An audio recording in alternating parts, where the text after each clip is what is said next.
Assalamualaikum warahmatullahi wabarakatuh. Good morning everyone. How are you today? Oke anak-anak, sebelum ibu mulai pembelajaran hari ini, mari kita berdoa terlebih dahulu. Bismillahirrahmanirrahim. Raditu billahi robba wa bil islami dina wa bi Muhammadin nabiyyan wa rasula. Rabbi zidni ilma warzuqni fahma. Amin. Anak-anak, jadi pembelajaran SKI pagi hari ini yaitu tentang Abu Bakar As-Siddiq. Untuk memulai pembelajaran pagi hari ini, sebelumnya ibu akan memberikan kalian video tentang Abu Bakar As-Siddiq. Let's go. Sayyidina Abu Bakar. Hah? Mustahil. Gak mungkin.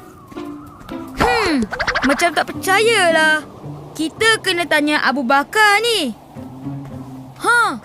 Abu Bakar.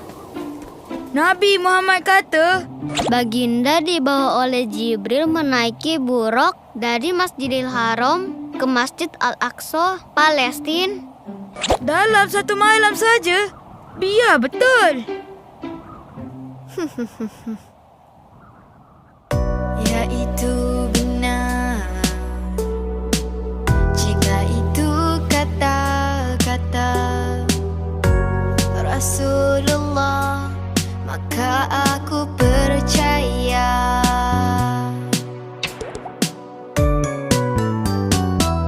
Ada lelaki yang paling dicintai oleh Rasulullah sallallahu alaihi wasallam. Sifatnya terpuji, tak suka dipuji. Lelaki pertama yang memeluk Islam. Kaya raya, berniaga berjaya, dengan segala hartanya ke jalan Allah. Berpenat lelah demi Rasulullah, percaya dan membenarkan kata Rasulullah.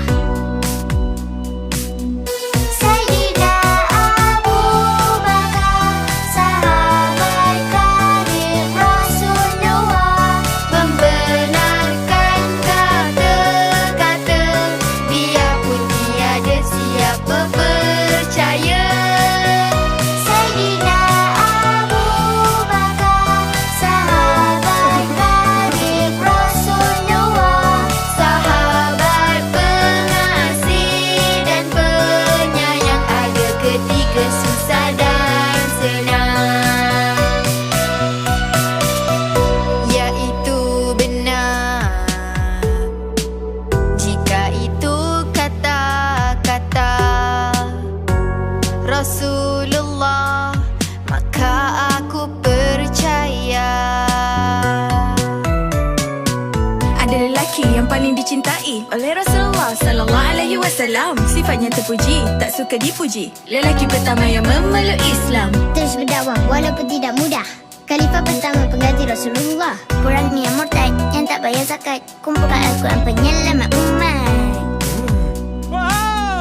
Sayyidina Abu Bakar, sahabat karib Rasulullah, Dermawan paling pemurah, sedekah semua ke jalan Allah. Sayyidina Abu Bakar, sahabat karib Rasulullah, Pertahankan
menonton video tersebut, selanjutnya Ibu akan menjelaskan tentang biografi Abu Bakar. Abu Bakar As-Siddiq merupakan sahabat Nabi yang pertama memeluk Islam. Beliau merupakan khalifah pertama yang meneruskan perjuangan Nabi Muhammad dalam memimpin umat Islam. Nabi Muhammad memberi beliau gelar As-Siddiq karena beliau berkata benar setelah beliau membenarkan dan mempercayai peristiwa Isra Mi'raj. Nama beliau ialah Abdullah bin Utsman. Beliau merupakan putra dari Abu Quhafah dan Ibu Salma binti Sakhar. Abu Bakar lahir 2,5 tahun sesudah tahun gajah. Abu Bakar juga merupakan ayah dari Aisyah yang merupakan istri Nabi Muhammad. Masa pemerintahan Abu Bakar yaitu selama 2 tahun. Beliau meninggal di usia 63 tahun pada tahun ke-13 Hijriah. Beliau dimakamkan di sebelah makam Nabi Muhammad. Materi selanjutnya yaitu pengangkatan Abu Bakar sebagai khalifah. Ketika Nabi Muhammad wafat, pengganti Nabi sebagai khalifah diserahkan kepada musyawarah umat Islam. Kaum muslimin mengadakan pertemuan di Saqifah Bani Sa'idah. Mereka membicarakan siapa sosok yang tepat untuk menggantikan Nabi. Dari musyawarah tersebut, Abu Bakar As-Siddiq terpilih sebagai khalifah pertama. Abu Bakar terpilih sebagai khalifah yaitu untuk mengisi kekosongan pemerintahan. Abu Bakar terpilih menjadi khalifah yaitu alasan yang pertama karena beliau sahabat Nabi yang paling senior. Kedua, selalu dekat dengan Rasulullah sehingga tahu cara memimpin umat dan negara. Ketiga, dermawan sehingga kekayaan yang dimilikinya dapat digunakan untuk perjuangan umat. Keempat, disegani kaum Quraisy karena tegas. 5, cerdas dan mau bekerja keras. Dan yang terakhir yaitu pernah menggantikan Nabi sebagai imam sholat ketika Nabi sakit. Oke anak-anak, selanjutnya Ibu akan membahas tentang prestasi-prestasi yang diraih oleh Abu Bakar selama beliau menjadi khalifah. Yang pertama yaitu menumpas kelompok-kelompok yang memerangi Islam. Di era Abu Bakar inilah propaganda Nabi palsu Musailamah Al-Kadzab semakin menjadi-jadi.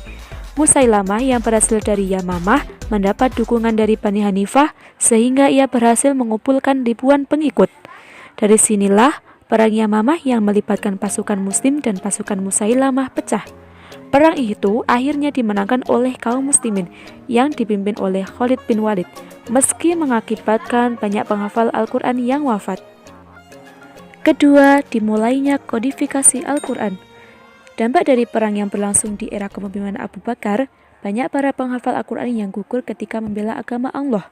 Situasi ini diresahkan oleh kaum muslimin yang khawatir bahwa Al-Quran akan lenyap seiring dengan para penghafalnya yang juga semakin berkurang.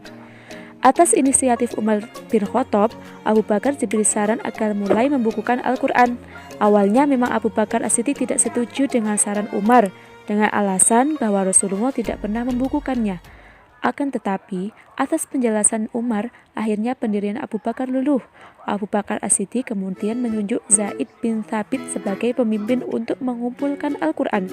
Setelah selesai dikumpulkan, mushaf itu kemudian diserahkan kepada sang khalifah Abu Bakar As-Siddiq.